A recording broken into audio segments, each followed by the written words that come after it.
भौम प्रदोष व्रत कथा। इस कथा के पढ़ने व सुनने से भगवान शिव और हनुमान जी की मिलेगी कृपा। किसी भी माह की त्रयोदशी तिथि को प्रदोष तिथि का व्रत किया जाता है और प्रदोष तिथि भगवान शिव को समर्पित है।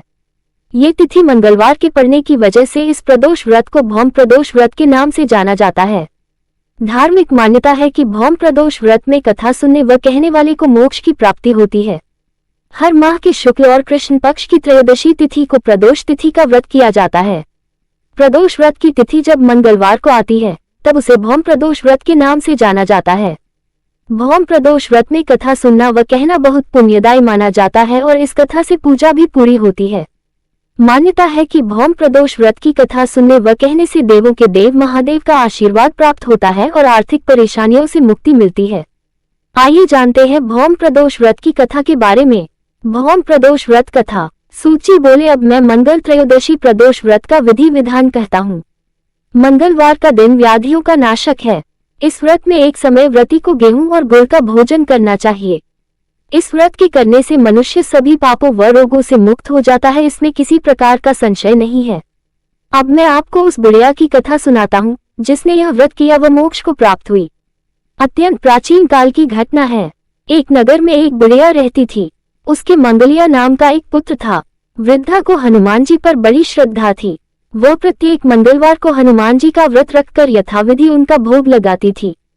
इसके अलावा मंगलवार को एक न तो घर लीपती थी और न ही मिट्टी खोदती थी। इसी प्रकार से व्रत रखते हुए जब उसे काफी दिन बीत गए तो हनुमान जी ने सोचा कि चलो आज इस वृद्धा की श्रद्धा की परीक्षा करें। वे साधु का वेश बनाकर उसके द्वार पर जा पहुंचे और पुकारा, है कोई हनुमान का भक्त जो हमारी इच्छा पूरी करे। वृद्धा ने ये पुकार सुनी तो बाहर आए और महाराज क्या आज्ञा है।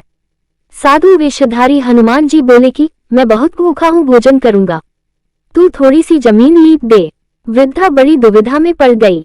अंत में हाथ जोड़कर प्रार्थना की, हे महाराज, लीपने और मिट्टी खोदने के अतिरिक्त जो काम आप कहें वह मैं करने को तैयार हूँ। साधु ने 3 बार परीक्षा करने के बाद कहा, तू अपने बेटे को बुला, मैं उसे औंधा लिटाकर उसकी पीठ पर आग जलाकर भोजन बनाऊंगा।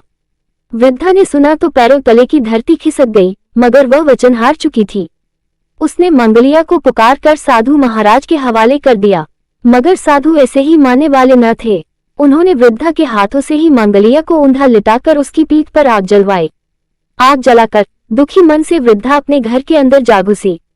साधु जब भोजन को बुलाकर कहा कि वह मंगलिया को पुकारे ताकि वह भी आकर भोग लगा ले।